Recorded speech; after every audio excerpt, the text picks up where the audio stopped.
গুঁড়িয়ে দেয়া হচ্ছে ধানমন্ডি ৩২ নম্বরের শেখ মুজিবের বাড়ি। ফ্যাসিবাদের চিহ্ন না রাখার ঘোষণা। দেশের বিভিন্ন স্থানে সাবেক এমপি মেয়রদের বাসভবন তছনছ। দুবাই থেকে আসা ফ্লাইটে মিলল বিপুল পরিমাণ স্বর্ণ। সিলেট ওসমানী বিমানবন্দরে 17.5 কেজি জব্দ করল এনএসআই। গোয়েন্দা জালে 2 যাত্রী। যানজট কমানোর আশায় রাজধানীতে আবারও চালু কাউন্টার ভিত্তিক বাস সার্ভিস। বিভিন্ন রুটে চলবে 21 কোম্পানির 2,500-এর বেশি গোলাপি রঙের গাড়ি। এবং বিপিএল ফাইনালের টিকিট নিয়ে কাড়াকাড়ি। মিরপুরে কাউন্টারে হাজারো মানুষের লাইন। কালোবাজারের অভিযোগ সমর্থকদের। পরিস্থিতি নিয়ন্ত্রণে পুলিশ সেনাবাহিনী।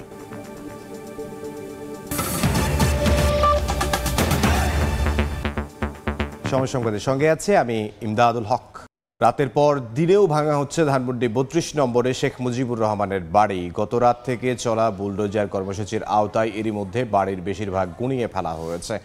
স্বৈরাচারীর আস্তানা স্লোগানে ভেঙে দেয়া হয় স্মৃতি জাদুঘর। আগুন ধরিয়ে দেয়া হয় সুধা সদনেও। ছাত্র জনতা জানান, দীর্ঘ 16 বছর স্বৈরশাসনের করুণ পরিণতি এটি। প্রতিবাদের ধ্বনিতে প্রকম্পিত ধানমন্ডি ৩২। 1-2 নয়, হাজারো মানুষের উপস্থিতিতে চুরমার শেখ মুজিব স্মৃতি জাদুঘর। সামাজিক যোগাযোগ মাধ্যমে ক্ষমতাচ্যুত প্রধানমন্ত্রী শেখ হাসিনার বক্তব্য দেওয়ার ঘোষণা আসে একদিন আগেই। তার প্রতিবাদী শেখ মুজিবের স্মৃতি বিজড়িত ধানমন্ডি ৩২ নম্বর সড়কের বাড়িটি গুঁড়িয়ে দেওয়ার হুঁশিয়ারি ছিল ছাত্র জনতার। বুধবার সন্ধে নামতেই সেখানে ঢল নামে হাজারো মানুষের। যত টুল ছিল, যে সমস্ত টুল দিয়ে আমাদেরকে মারা হয়েছে, খুন করা হয়েছে, সব ভাঙা হবে। আমরা এখানে ফেস্টিভালের কবররচনা করার জন্য এখানে আসছি এবং এটা বলতে চাই, সামনে যারা ফেস্টিভাল হবে তাদের অবস্থা এমন হবে। স্বৈরাচারের প্রতীক হিসেবে ধরে এটাকে মানুষ গুঁড়িয়ে দেওয়ার জন্য এবং প্রতিবাদ স্বরূপ মানুষ এখানে এসেছে। ধানমন্ডি ৩২ থেকে শিক্ষা নেওয়া উচিত। আগামীর প্রজন্ম সামনে যেন কেউ অন্যায় নিয়ে, অপরাধ নিয়ে, চাঁদাবাজি নিয়ে, ভাঙচুর নিয়ে যেন কেউ সামনে আসতে না পারে। আমি কোনো দল টল কিছু বলবো না। যাদের ভিতর মানবিক রক্ত আছে তারা এদেরকে অবশ্যই ঠেকাবে। এটা স্বতঃস্ফূর্ত কর্মসূচি। সময়ের সঙ্গে বাড়তে থাকে মানুষের ঢল। দেয়া হয় আগুন। প্রথমে হাতুড়ির মাধ্যমে ভবনটি ভেঙে ফেলার চেষ্টা হলেও রাত 11টার দিকে আসে এসকেভেটর। গুঁড়িয়ে দেওয়া হয় স্মৃতি জাদুঘরের অবকাঠামো। উপস্থিত ছাত্র জনতা জানান, দীর্ঘ 16 বছর স্বৈরশাসনের করুণ পরিণতি এটি। এটা হচ্ছে একটি ক্ষোভের বহিঃপ্রকাশ। এটা হচ্ছে অন্যায়ের প্রতি, একটি অবিচারের প্রতি, একটি প্রতিবাদের বহিঃপ্রকাশ। অনেক দিনের মানুষের ক্ষোভ, এই ক্ষোভের করার জন্য সবাই এখানে একত্রিত হয়েছে। ভবিষ্যতে যদি কোনো স্বৈরাচার, কোনো স্বৈর শাসক যদি এরকম করার চেষ্টা করে, এর থেকে ভয়ানক পরিণত হবে। চারিদিকে জ্বলছে আগুন। ভেঙে ফেলা হয়েছে শেখ মুজিব স্মৃতি জাদুঘরের বিভিন্ন অংশ। এখানকার উপস্থিত ছাত্র জনতা বলছেন, ভবিষ্যতে কোনো নির্বাচিত সরকারও যদি ফ্যাসিস্ট হয়ে যায় তাহলে এভাবে তাদেরকে প্রতিহত করা হবে। এর আগে রাত 10:30টার দিকে আগুন দেওয়া হয় ধানমন্ডির 5/এতে শেখ হাসিনার বাসভবন সুধা সদনেও। পুড়ে যায় ভবনটির প্রথম, দ্বিতীয়, তৃতীয় ও চতুর্থ তলার বিভিন্ন কক্ষ। নিরাপত্তার স্বার্থে বিচ্ছিন্ন করা হয় বিদ্যুৎ ও গ্যাস সংযোগ। এদিকে রাজধানীর শাহবাগ, পান্থপথ, মিরপুরের বিভিন্ন এলাকায় বিক্ষোভ মিছিল ও জুলাই আগস্ট গণ অভ্যুত্থানের ভিডিও ফুটেজ প্রদর্শন করে ছাত্র জনতা। এ সময় তারা বলেন, জুলাই গণ অভ্যুত্থানের চেতনা সবার মাঝে ছড়িয়ে দিতেই তাদের এই প্রচেষ্টা। আমাদের শুধু এখানেই হচ্ছে না, মিরপুর 10 স্টেডিয়ামের পাশে হচ্ছে, প্লাস আরো বিভিন্ন জায়গায় ছোট ছোট পর্দাতে হচ্ছে। যে যেভাবে পারছে ফ্যাসিস্ট খুনি হাসিনার যে দোসররা বাংলাদেশে আছে তাদেরকে আইনের আওতায় নিয়ে আসবে। কিন্তু আমরা দেখতে পাচ্ছি 6 মাস পরেও ওরকম দৃশ্যনুরূপ কোনো রেজাল্টই নাই। দ্রুত জুলাই আগস্টে গণহত্যায় জড়িতদের আইনের আওতায় এনে দৃষ্টান্তমূলক শাস্তির দাবি ছাত্র জনতার। ধ্রুব ব্যানার্জি, সময় সংবাদ, ঢাকা। এই মুহূর্তে ধানমন্ডি ৩২ নম্বরে আছেন সহকর্মী জুম্মান সাদিক জাবলিন। সরাসরি যাব তার কাছে। জাবলিন, এই মুহূর্তে আমরা অবস্থান করছি ধানমন্ডি ৩২-এর 10 নম্বর ভবনের সামনে। আপনারা দেখছেন যে এই রাস্তাটি আসলে দীর্ঘদিন সাধারণ মানুষের চলাচলের জন্য বন্ধ করা ছিল। সাধারণ মানুষ চাইলে এখানে ঢুকতে পারতেন না, এই বাড়ির সামনে আসতে পারতেন না। সেই বাড়ির ধ্বংসস্তূপের ওপরেই কিন্তু এখন শত শত মানুষ দাঁড়িয়ে আছে।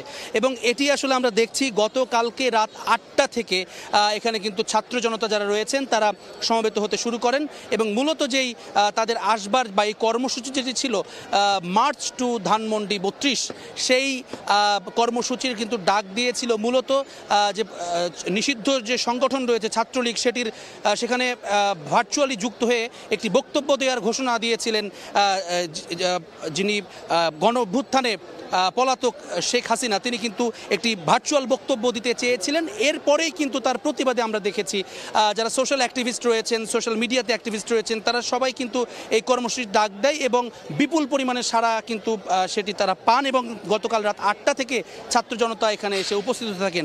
এরপর আমরা দেখেছি প্রথম পর্যায়ে সেই দরজা ভেঙে ফেলা কিংবা জানালা ভেঙে ফেলা, সেটির মধ্য দিয়ে ক্ষোভের একটা বহিঃপ্রকাশ। এরপর রাত 11টার কাছাকাছি সময় থেকে কিন্তু একটি এক্সকাভেটর নিয়ে এসে একেবারে সারা রাত ভর কিন্তু এটি ভাঙার কাজ চলেছে এবং ভোরের পর থেকে আবারও মানুষজন এখানে এসেছেন। তারা সাধারণ মানুষ এখানে এসে দেখছেন আসলে যে ফ্যাসিবাদের যেই একটি প্রতীক, সেই ধানমন্ডি 32 নম্বরের ভবনটি সেটি ভেঙে ফেলা হয়েছে এবং এখানে কিন্তু আমরা অনেককেই দেখেছি, তারা ইনফ্যাক্ট সবাইকেই দেখেছি তারা এখানে উল্লাস প্রকাশ করেছেন এবং তারা একটি বার্তা পরিষ্কারভাবে বারবার দিয়েছেন, সেটি হচ্ছে এই যে ফ্যাসিজমের যেই প্রতীকগুলো রয়েছে সেগুলো সবগুলো মিটিয়ে ফেলা হবে বা মিটিয়ে ফেলা হোক, এটি পদক্ষেপ তারা নেবেন। একই সঙ্গে ভবিষ্যতে যারা এই দেশের রাষ্ট্র ক্ষমতায় আসবেন তাদের জন্য একটি পরিষ্কার বার্তা, ফ্যাসিজমের দিকে তারা যেন কখনোই ধাবমান না হন কিংবা স্বৈরাচার যেন না হয়ে ওঠেন, তাদের জন্য একটি দৃষ্টান্ত হয়ে থাকবে এই 32-এর এই ভবনটি।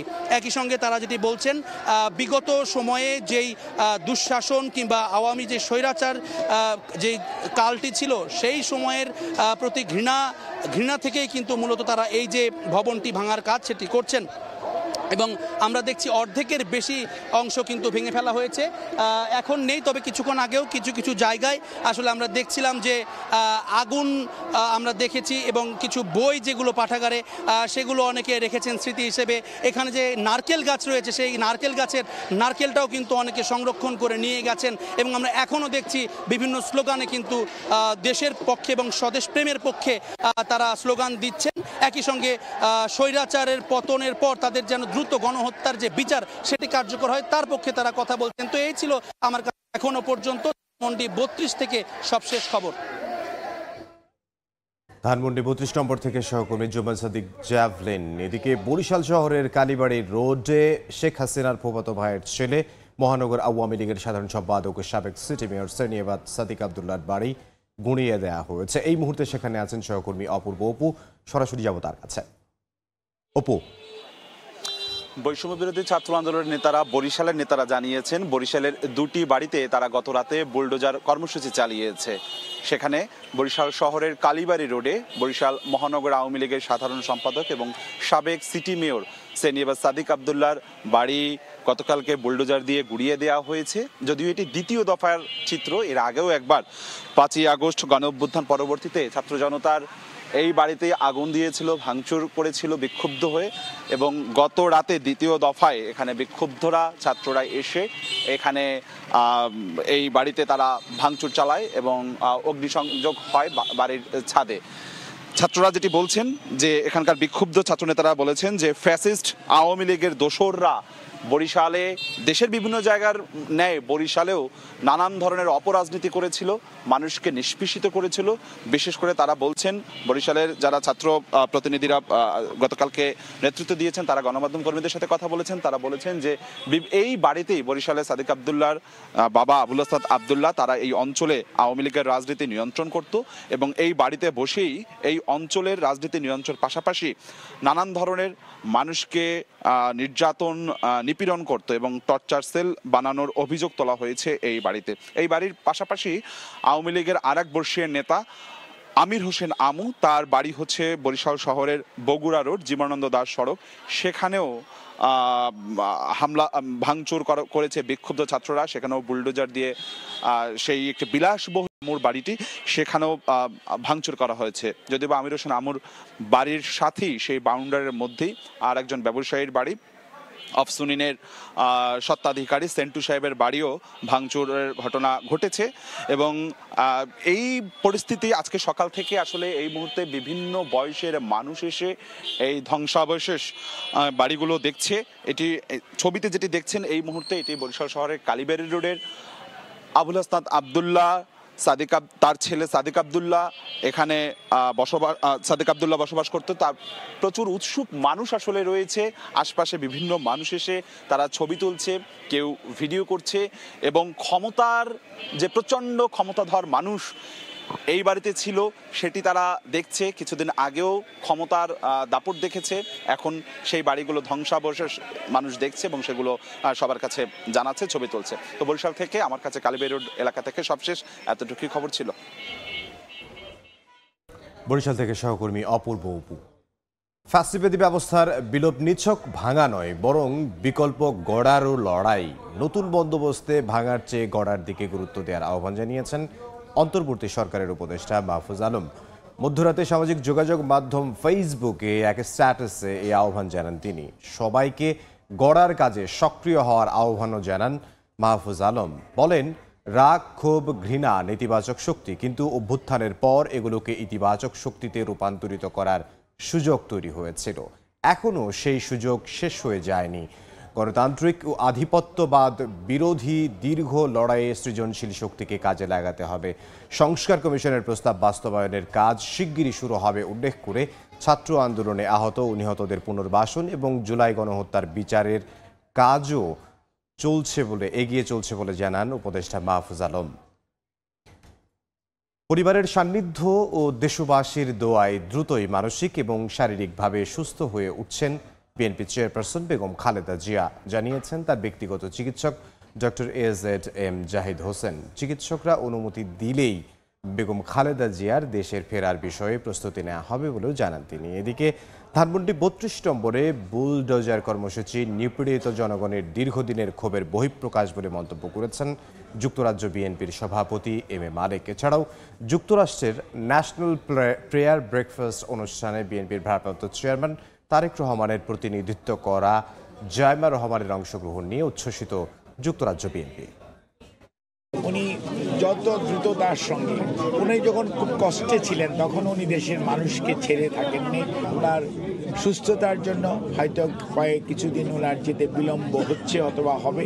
যখনই এখানকার চিকিৎসকরা ওনাকে যাওয়ার জন্য অনুমতি দিবেন ইনশাআল্লাহ, তখনই আমরা ওনাকে দেশে নেওয়ার জন্য ওনাকে সমগ্র প্রস্তুতি গ্রহণ করা হবে এবং ভবিষ্যতে বলে দিবে ইনশাআল্লাহ জায়মা রহমান আগামীতে কত দূর যাবেন। জাতীয়তা পরিবারবাদী পরিবার এবং নতুন প্রজন্ম এটাকে অত্যন্ত ইতিবাচক হিসাবে গ্রহণ করছে।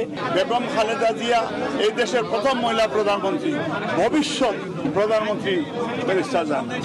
যেবার যারা জ্বালিয়েছে নিশ্চয়ই, যেটা ইলিয়াস আলী চৌধুরী আলম বা এই ধরনের ফ্যামিলি যারা আজকে 3,000 কোমলমতি ছাত্রছাত্রীরা জীবন দিয়েছে, নিশ্চয়ই তারা এইটা একটা অ্যাঙ্গার থেকে তারা করতে পারে, এটার আমি বিরোধিতা করি না। গণহত্যার জন্য অনুশোচনা না করে ভারতে বসে শেখ হাসিনা দেশের জনগণকে দোষারোপ করছে বলে দাবি করেছেন ছাত্রদলের কেন্দ্রীয় সাধারণ সম্পাদক নাসির উদ্দিন নাসির। বিভিন্ন শিক্ষা প্রতিষ্ঠানে নিষিদ্ধ সংগঠন ছাত্রলীগের সন্ত্রাসী কর্মকাণ্ডের যথাযথ বিচার ও সাজা নিশ্চিত করার দাবিতে মার্চ ফর জাস্টিস পালন করে ছাত্রদল। কর্মসূচির অংশ হিসেবে ঢাকা কলেজের প্রধান শিক্ষকের কাছে স্মারকলিপি প্রদান করেন সংগঠনটির নেতারা। ছাত্রলীগের শীর্ষ নেতাদের গ্রেফতারের দাবিও জানান তারা।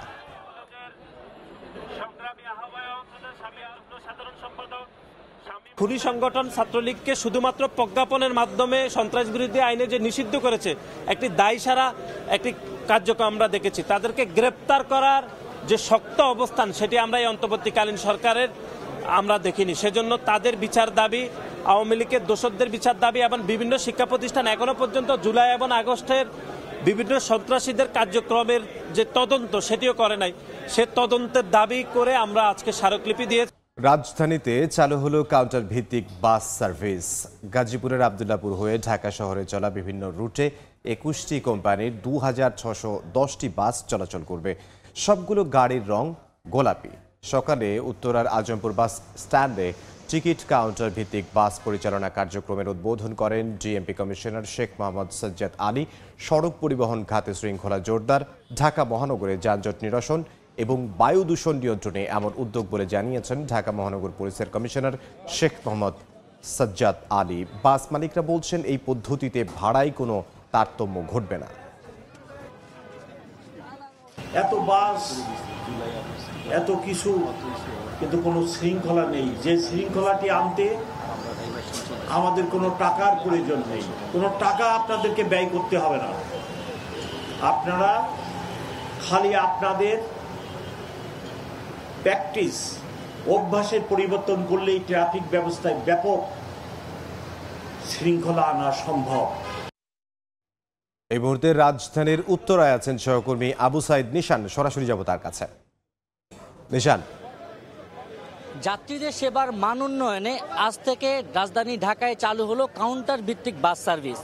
এই বাস সার্ভিসের ফলে যাত্রীরা কিন্তু নানা রকম ভোগান্তিতে যে পড়তেন সেটা থেকে কিন্তু তারা আর নিস্তার পাবেন বলে জানিয়েছেন ঢাকা পরিবহন মালিক সমিতি।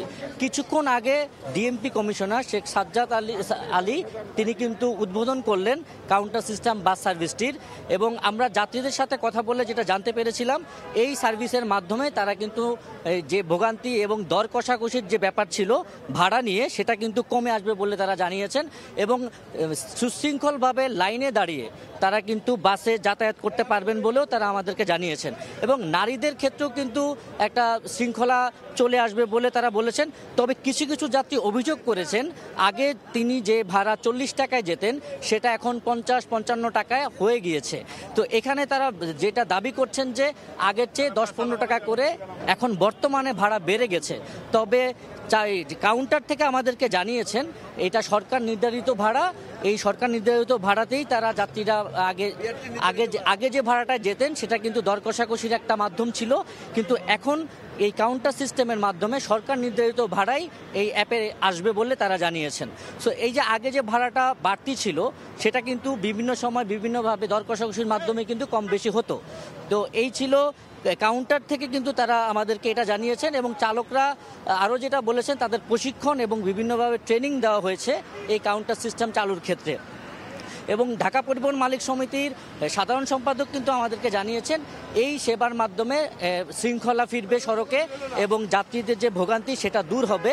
পাশাপাশি সড়কে যে অসম প্রতিযোগিতা চলতো সেই প্রতিযোগিতা কিন্তু নিরসন হবে। এবং আমরা আরও যেটা জানতে পেরেছিলাম এই কিছুক্ষণ আগে, এই যাত্রী সেবার মাধ্যমে এবং কাউন্টার সার্ভিসের মাধ্যমে এবং পরবর্তীতে মিরপুর, মোহাম্মদপুর সহ সারা ঢাকা শহরেই এই সার্ভিসটি চালু হবে বলে তারা আমাদেরকে জানিয়েছেন। এই ছিল আজমপুর থেকে আমার কাছে সর্বশেষ সংবাদ। উত্তর আজমপুর থেকে সহকর্মী আবু সাইদ নিশান। সিলেট ওসমানী আন্তর্জাতিক বিমানবন্দরে দুবাই থেকে আসা বিমানের ফ্লাইট থেকে বিপুল পরিমাণ স্বর্ণের বার সহ 2 যাত্রীকে আটক করেছে গোয়েন্দা সংস্থা এনএসআই। এনএসআইয়ের তথ্য মতে গোপন সংবাদের ভিত্তিতে সকাল 8টা 26 দুবাইয়ের শারজা থেকে আসা আন্তর্জাতিক ফ্লাইট PG252-তে তল্লাশি চালানো হয়। এ সময় ফ্লাইটের 2 যাত্রীকে তল্লাশি করে তাদের কাছ থেকে 17.5 কেজি ওজনের 120টি স্বর্ণের বার ও 4টি বলাকৃতির স্বর্ণের পিণ্ড জব্দ করা হয়। আটক করা হয় 2 যাত্রীকে।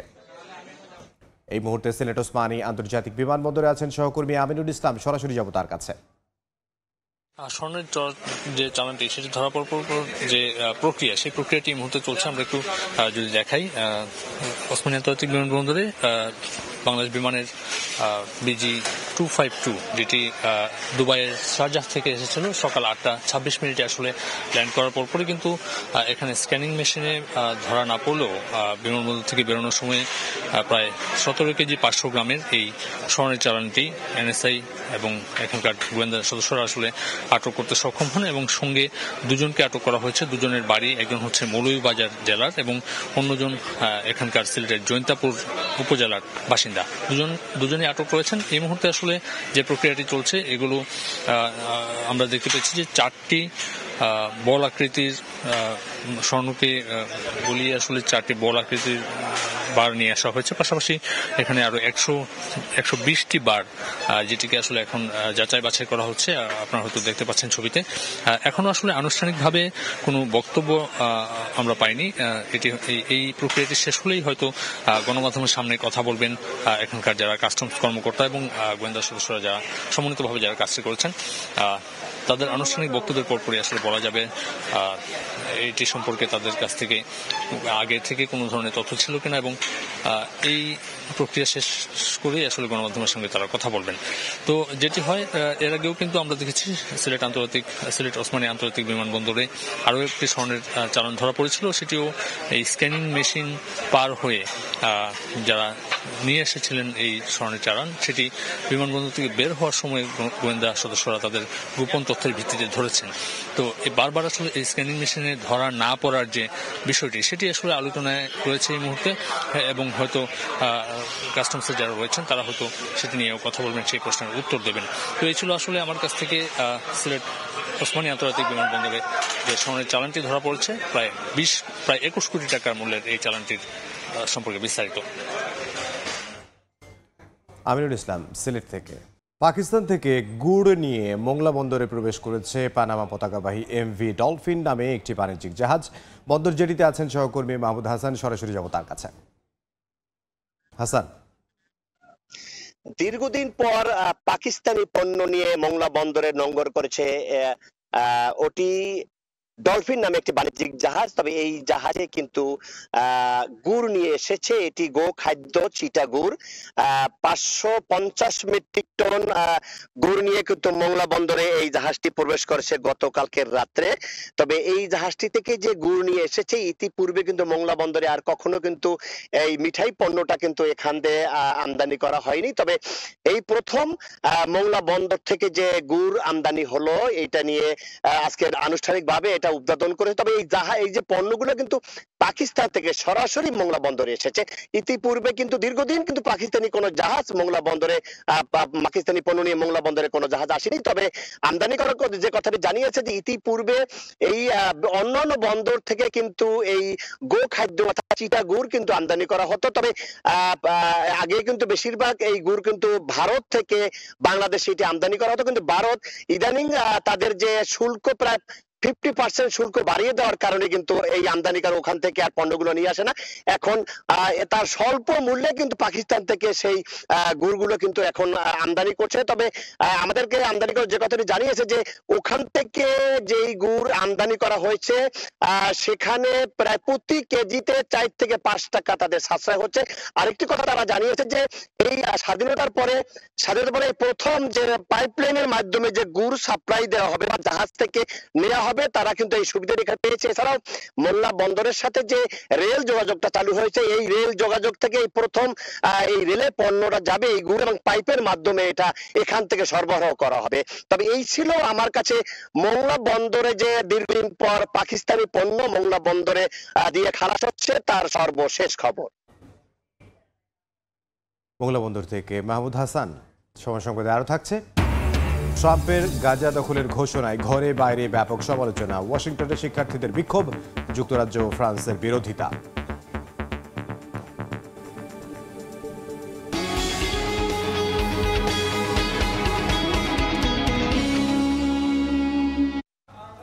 চলতি অর্থ বছরের শেষ 6 মাসের জন্য আগামী সপ্তাহে ঘোষিত হতে পারে নতুন মুদ্রানীতি।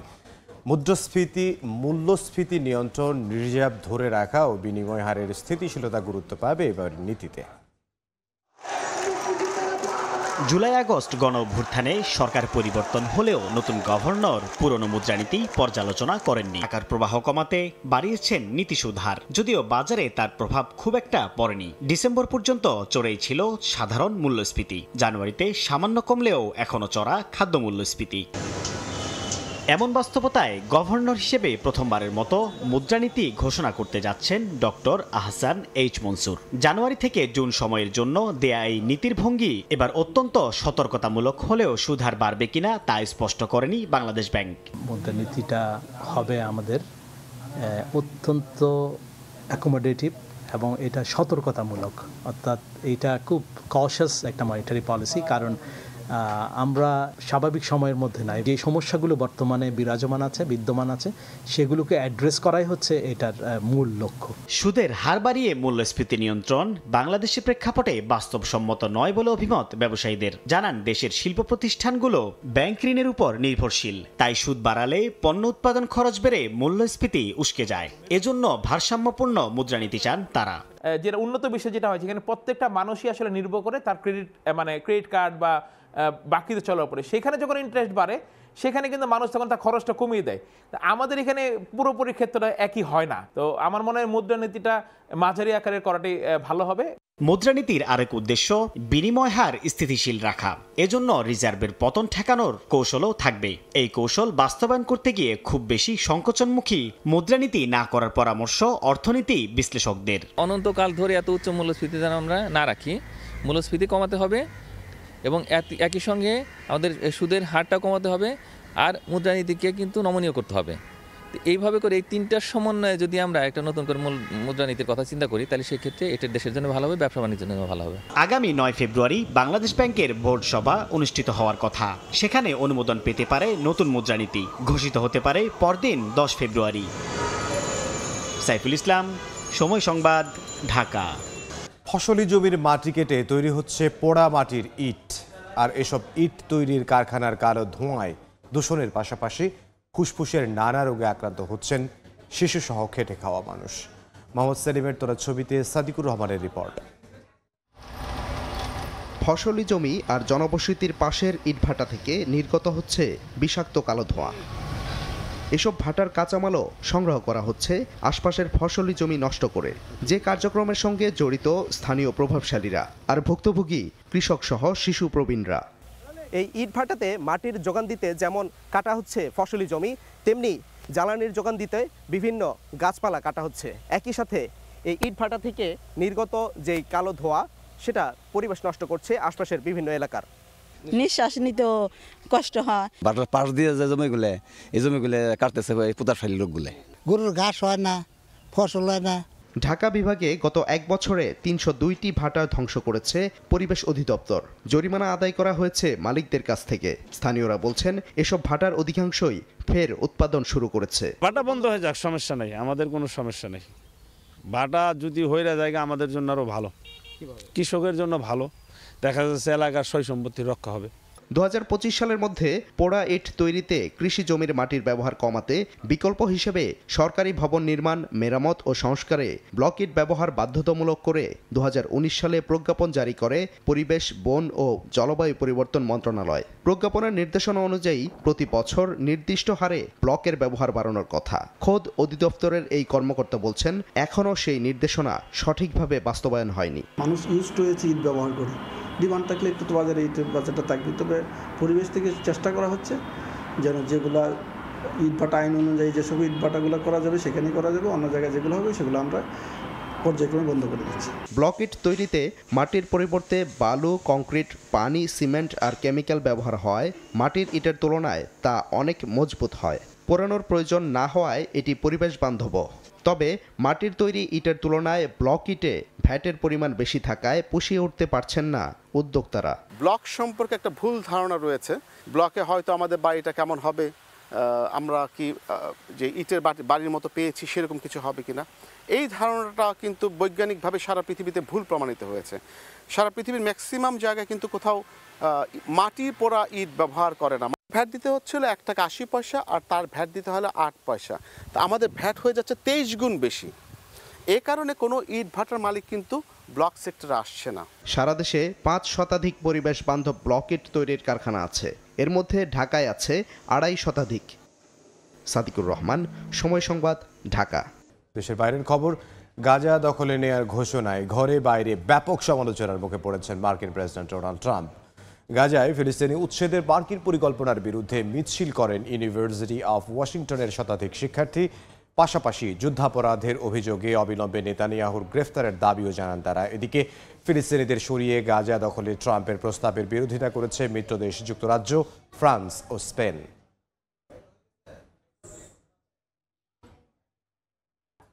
খেলার খবর, কাল বিপিএল এর ফাইনালে মুখোমুখি হবে ফরচুন বরিশাল এবং চিটাগং কিংস। ম্যাচের টিকিট সংগ্রহে মিরপুরের কাউন্টারে উপচে পড়া ভিড়। সেখানে আছেন সহকর্মী তারেক হাসান শিমুল, সরাসরি যাব তার কাছে। পরিণত হয়েছে এবং সকাল 9টা থেকে কিন্তু টিকিট দেওয়া শুরু হয়েছে, কিন্তু এই যে ভিড় টিকিটের জন্য দুই পাশে বুথের দুই পাশ থেকে অনেক লম্বা লম্বা লাইন, এবং সেই ভিড় সামাল দেওয়ার জন্য কিন্তু আইন শৃঙ্খলা রক্ষা বাহিনী কিন্তু তারা তৎপর রয়েছেন। আমরা দেখেছি যে সকাল থেকে যখন টিকিট দেওয়া শুরু হয় তখন কিছুটা বিশৃঙ্খলা ছিল, অনেক দর্শক সমাগম হয়েছে যারা টিকিট প্রত্যাশী, তারা আসলে চেষ্টা করছেন, অনেকে লাইন ভঙ্গ করার চেষ্টা করছেন। তখন কিন্তু আসলে বিসিবির যে সিকিউরিটি টিম রয়েছে সেই সিকিউরিটি টিমের পাশাপাশি পুলিশ কাজ করছিল। কিছুক্ষণ আগে কিন্তু সেনাবাহিনীর সদস্যরা এখানে এসেছেন। এখন মোটামুটি বলা চলে যে শৃঙ্খলিতভাবে টিকিট ক্রয় করতে পারছেন দর্শকরা। তবে যে বিষয়টি নিয়ে অভিযোগ দর্শকদের মাঝে সেটি হচ্ছে যে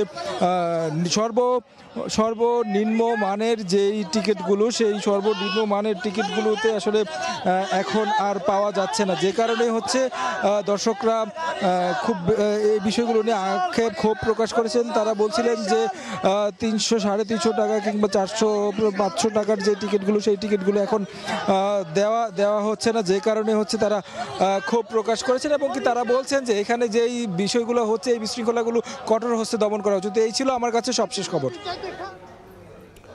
মিরপুর থেকে তারেক হাসান শিমুল। এ পর্যায়ে শীর্ষ সংবাদগুলো জানিয়ে দিচ্ছে আরও একবার। গুঁড়িয়ে দেওয়া হচ্ছে ধানমন্ডি 32 নম্বরের শেখ মুজিবের বাড়ি। ফ্যাসিবাদের চিহ্ন না রাখার ঘোষণা। দেশের বিভিন্ন স্থানে সাবেক এমপি মেয়রদের বাসভবন তছনছ।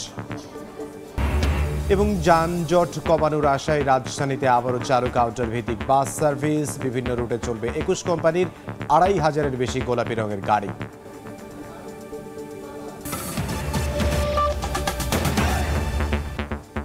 এই ছিল সময় সংবাদের, সঙ্গে থাকুন সময়ের।